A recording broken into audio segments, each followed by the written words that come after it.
آپ دیکھ رہے ہیں اردو خبر۔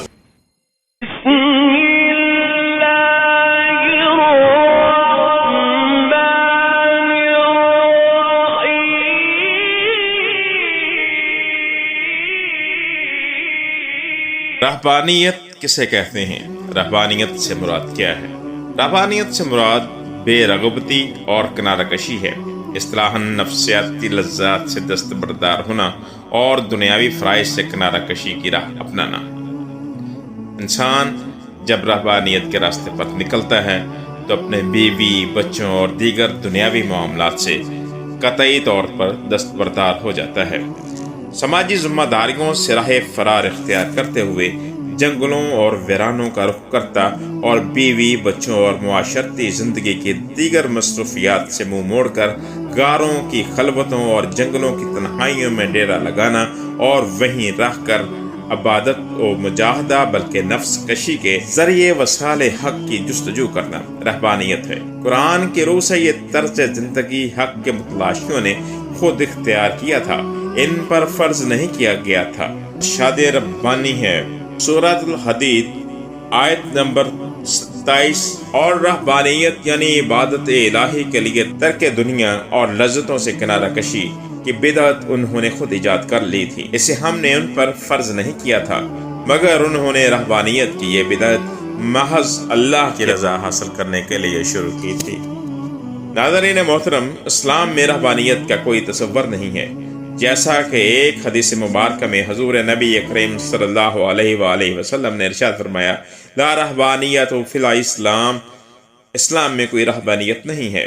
آپ صلی اللہ علیہ وآلہ وسلم کا یہ ارشاد گرامی زبان حال سے پکار کر پوری امت کو یہ درس دے رہا ہے کہ اسلام جیسا مکمل اور جامع نظام حیات مل جانے کے بعد اس کے پیروکاروں کو رہبانیت جیسی بے جا مشقتوں کو برداشت کرنے کی قطعی ضرورت نہیں ہے، بلکہ وہ کتاب و سنت کے اتباع کے ذریعے اس دنیا میں رہ کر کاروبار زندگی کی ذمہ داریاں اٹھاتے ہوئے قرب الہی کی منزل پا سکتے ہیں۔ ارشاد باری تعالیٰ ہے، اللہ کے اس نور کے حامل وہی مردان خدا ہیں جنہیں تجارت اور خرید و فروخت نہ اللہ کی یاد سے غافل کرتی ہے اور نہ نماز قائم کرنے اور نہ زکوٰۃ دینے سے، بلکہ دینوی فرائض کی ادائیگی کے دوران بھی وہ ہمہ وقت اس دن سے ڈرتے ہیں جس میں خوف کے باعث دل اور آنکھیں سب پلٹ ہو جائیں گی۔ ناظرین محترم، اس کا تلفظ رہبانیت بھی ادا کیا جاتا ہے اور رہبانیت بھی، اس کا مدرب ہے جس کے معنی خوف کے ہیں۔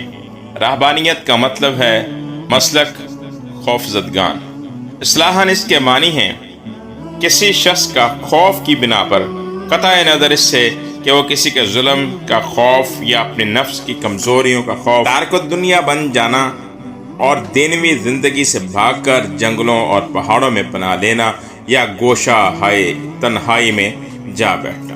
اس کو پوری طرح سمجھنے کے لیے ایک نظر مسیحی رہبانیت کی تاریخ پر ڈالنی چاہیے۔ حضرت عیسیٰ علیہ السلام کے بعد 200 سال تک عیسائی کلیسا رہبانیت سے ناآشنا تھے، مگر ابتدا ہی سے مسیحیت میں اس کے تخیلات اور اس کی باقیات موجود تھیں۔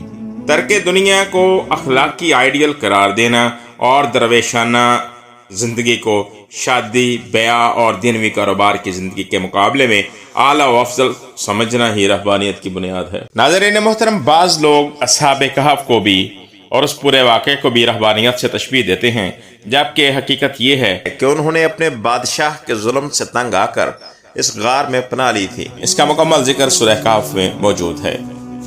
اسلام ایک مکمل و جامع نظام حیات و معاشرت ہے۔ اسلام میں دنیا سے کنارہ کشی منع ہے، بلکہ مومن وہی ہے کہ جو اپنی معاشرتی زندگی کے ساتھ ساتھ اپنے دین پر بھی عمل پیرا ہو۔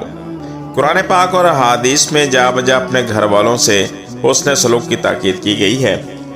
عائلی یعنی خاندانی زندگی ہی معاشرے کا حسن ہے۔ امارت، غربت اور تنگی دامہ اور بیماری کے باوجود اپنے گھر والوں کے ساتھ حسن سلوک سے زندگی بسر کرنا ہی دین اسلام کا ترائے امتیاز ہے۔ نبی کریم صلی اللہ علیہ وآلہ وسلم نے ہمیں جو دعائیں بتلائی ہیں ان میں سے ایک نمایاں دعا کہ ربنا آتنا فی الدنیا حسنۃ وفی الآخرۃ حسنۃ وقنا عذاب النار۔ حضرت انس رضی اللہ تعالیٰ عنہ سے روایت ہے کہ آپ صلی اللہ علیہ وآلہ وسلم اکثر یہ دعا کیا کرتے تھے۔ نبی کریم صلی اللہ علیہ وسلم کا یہ دعا مانگنا اور بکثرت یہ مانگتے رہنا، اس لیے بھی کہ اس کے معنی دنیا اور آخرت کے تمام امور کو جامع ہیں۔ اس دعا میں حسنہ سے مراد نعمت ہے۔ آپ دنیا اور آخرت دونوں کی نعمتیں اور جہنم سے آزادی کی دعا بھی مانگا کرتے تھے۔ دنیا کی بھلائی، ہر مطلوب و مرغوب چیز کو مانگنا ہے، اور آخرت کی بھلائی، نعمت کبریٰ یعنی اللہ تعالیٰ کی رضامندی اور جنت میں داخلہ، جہنم سے آزادی اور کامل نعمتیں اور خوف اور پریشانی کا ختم ہونا ہے۔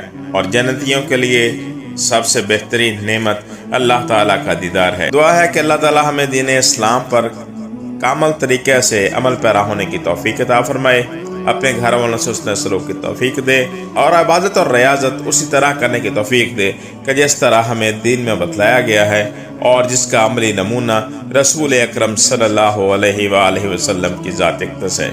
اب اسی پر مجھے اجازت دیجیے، فی امان اللہ۔ ناظرین محترم، آپ سے گزارش ہے کہ اگر آپ ہمارے سبسکرائبر نہیں ہیں تو اس چینل کو سبسکرائب کیجئے اور ویڈیو پسند آنے کی صورت میں لائک اور شیئر کیجئے۔